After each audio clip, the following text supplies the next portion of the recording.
Welcome to another episode of The Guido Goes Off.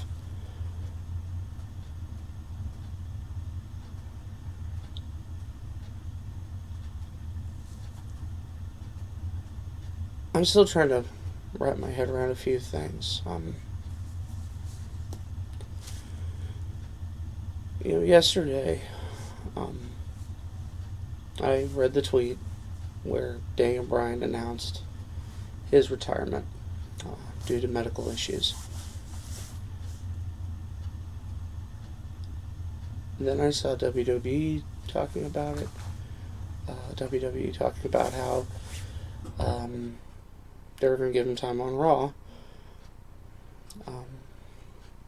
And then the various media outlets coming in with their stories.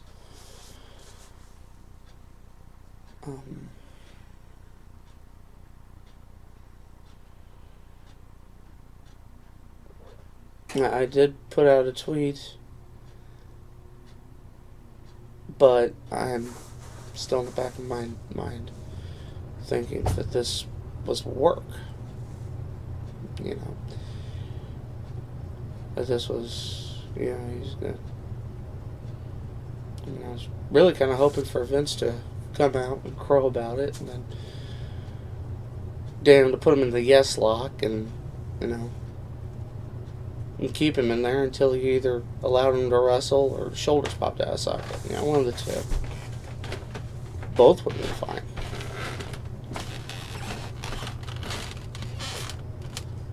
But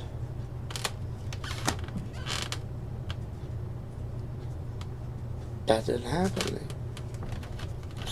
He came out. He talked about his love of wrestling, his journey in wrestling, his relationship with the fans, even the fact that he donated his long hair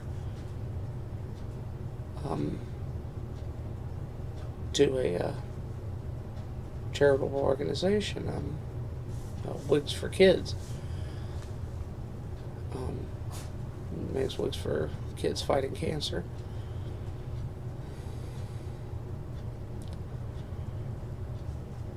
I'm still sitting there. I read my timeline on Twitter, and I hear everybody's heartfelt and teary, and even then I still don't want to believe it. I didn't get emotional. I didn't. It was only today, as I was planning this episode,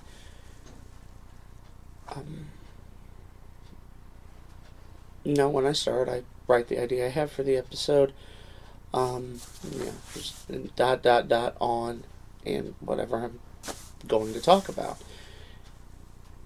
It wasn't until I had it in ink, right there, on Daniel Bryan's retirement. It was only after that I, that it hit me. The finality of it. You try not to get emotional. It's wrestling. It's pretend. It's entertainment. Daniel Bryan's a character. Daniel Bryan comes out. People, gets people to chant yes. Wrestles. Wins or loses. And goes back. And then Bryan Danielson goes on with his life until it's time for it to be Daniel Bryan again.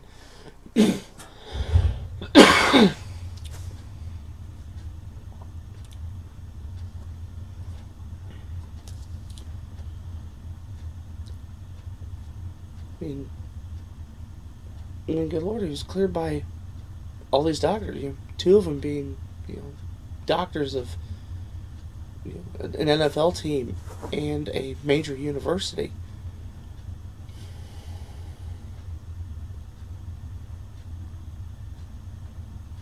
I think it mostly stems back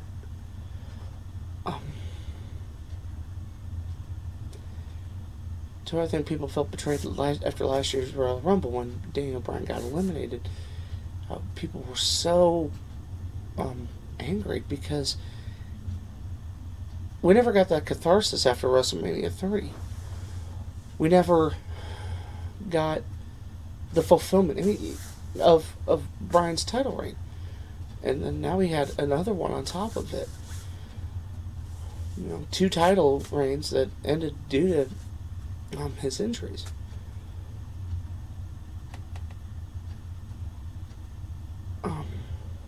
I don't speak for everybody, but I believe there's others out there that wanted to believe that he wasn't done.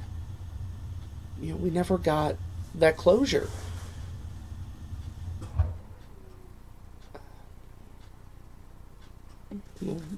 Last night we got that closure.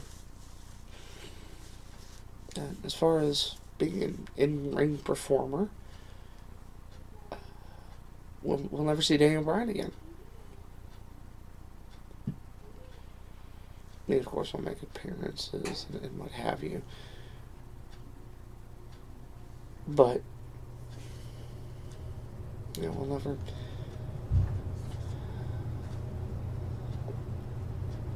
And...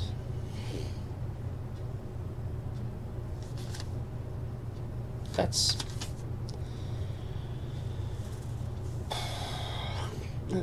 what gets you. I mean, we see this a lot more with pro wrestling than we do with any other form of sport. And that's people who stay too long at the party. I mean, we've got guys like Hulk Hogan, Ric Flair, Kevin Nash. These guys who are, well past their prime, but feel the need to continue to be in the business because they can't see their lives without it. They need that attention.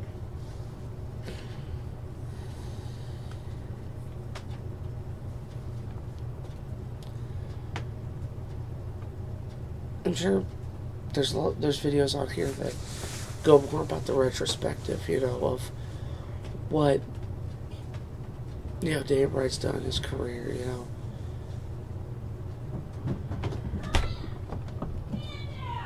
I only speak for me.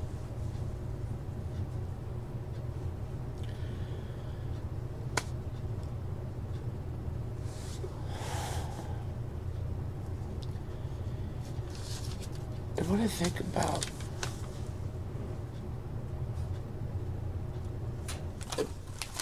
was how much he contributed, how much he gave. It never was about himself. Let me think about it. All the time prior to the WWE, him, all these years of punishing his body, for the entertainment of fans, whether it's 20 or 200. And then, and I was watching Ring of Honor. I started watching Ring of Honor around about as he was wrapping up. It had been announced that he had been signed by WWE, and he was in the middle of this feud-ish with Tyler Black, who a lot of you now know as Seth Rollins. And they'd had these back and forth matches. They'd had, one match that went to a time limit draw, one match that went to a double count out, and then finally a match where Tyler Black won. This was as he was going over. He was about to be given the Ring of Honor World Championship. Tyler Black, Seth Rollins.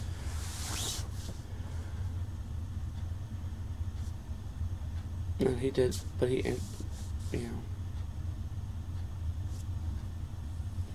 this wasn't about And he did it because he cared.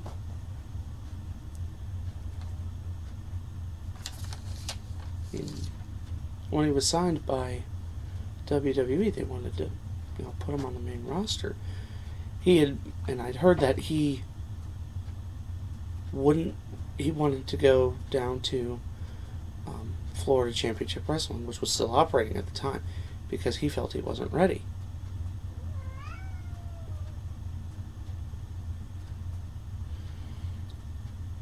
And then, of course, season 1 of what was then what the old format of NXT, he was part of it, and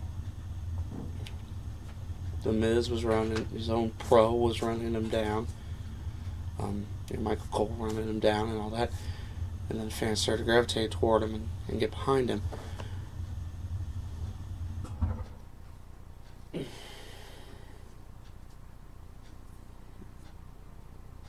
And then it went, on and on.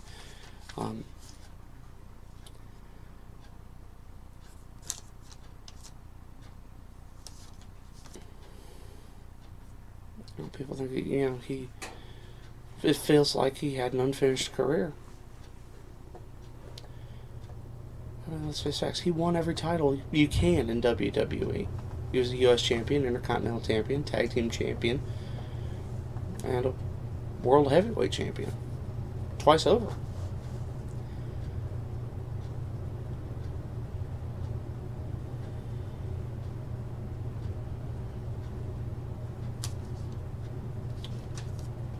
And we all know about his relationship with Conor. And how they kept in contact, and they made something special happen for Conor. And when Daniel Bryan won the championship, after the first person he celebrated with was Conor, coming out saying, "You helped me do this, and thank you."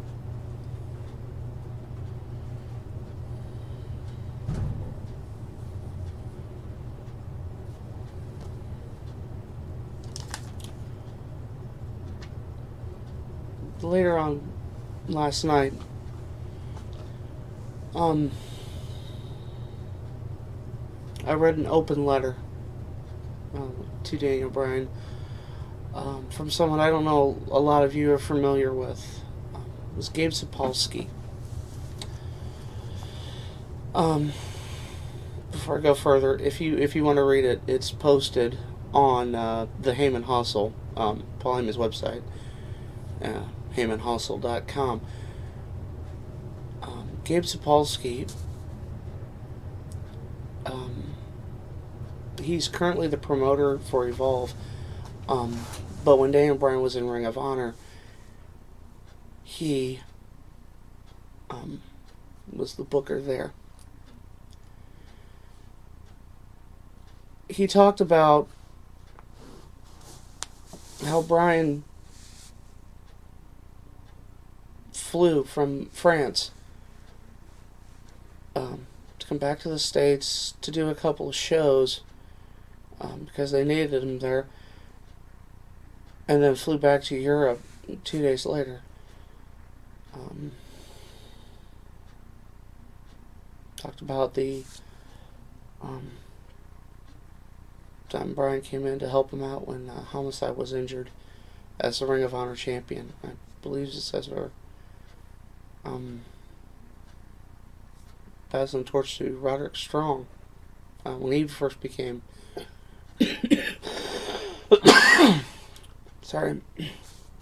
Ring of Honor World Champion.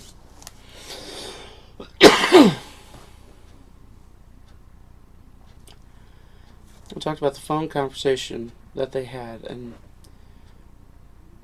that conversation, which spread the idea that became Evolve, which is the organization Gabe's currently involved with. And he talked about the text message that Bryan sent the day of WrestleMania saying thank you for everything, which prompted Gabe to get to New Orleans and get Paul Heyman to get him into WrestleMania because he knew something special was going to happen. And something special did happen. Daniel Bryan beat the top 3 guys in the company to become the WWE World Heavyweight Champion.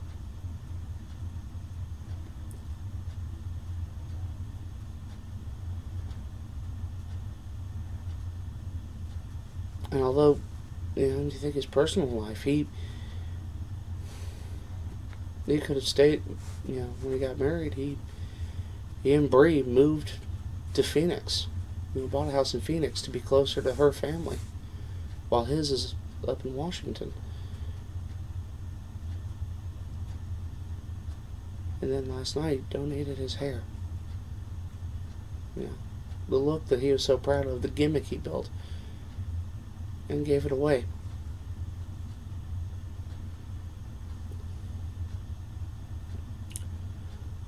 So of all the memories that I have of Daniel Bryan's career and highlights and moments,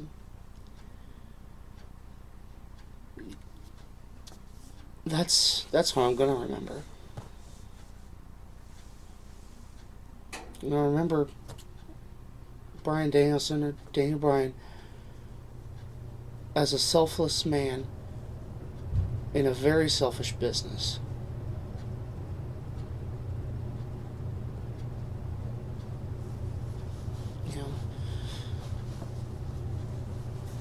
You think about society as a whole, it's a very me first world, a very selfish world.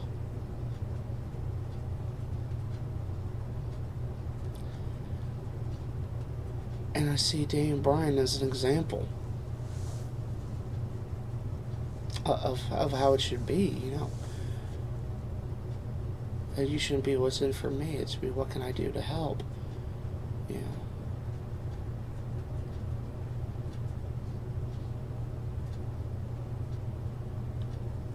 He's, the kind of person you want your kids to grow up to be. It's something that transcends a character. It's where the man takes the person, takes over the character.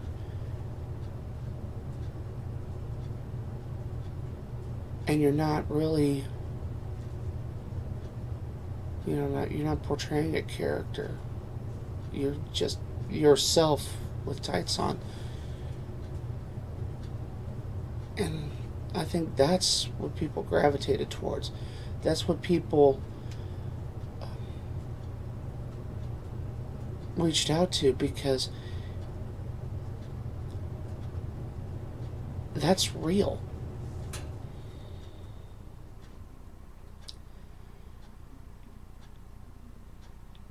We all know professional wrestling is characters acted out.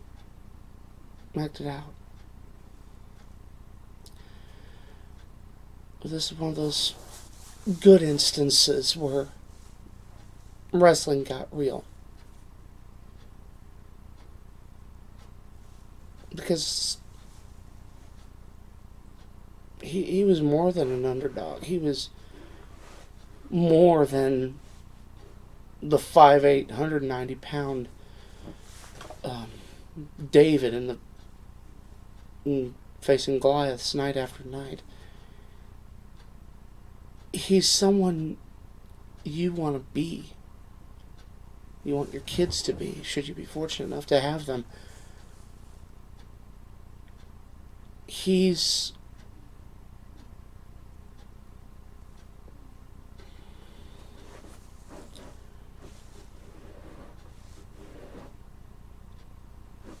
deserved that send-off. I mean, this is a send-off you normally see reserved for bigger names like Ric Flair and Shawn Michaels.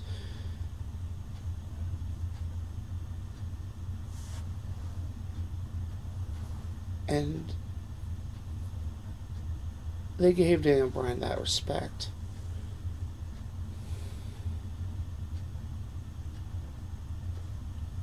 Because of how much he gave.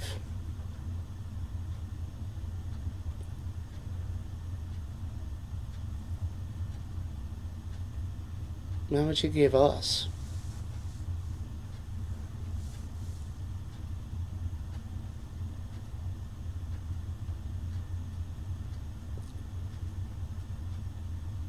Not to overshadow the accomplishments of any person who's ever been a professional wrestler, because they all put their bodies on the line for our amusement, our entertainment.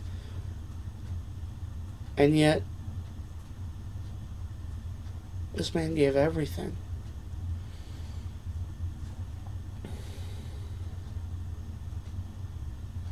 You're going out hurt, going out injured, going out and performing, hours after finding out his father passed away, because he wanted to give us a show.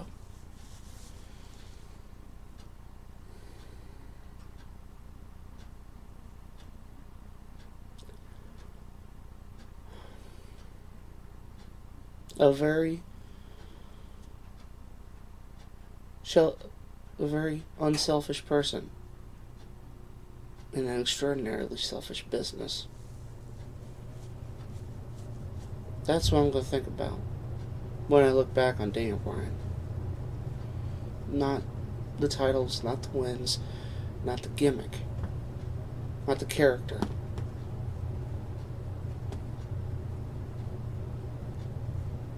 I'm going to think about the man.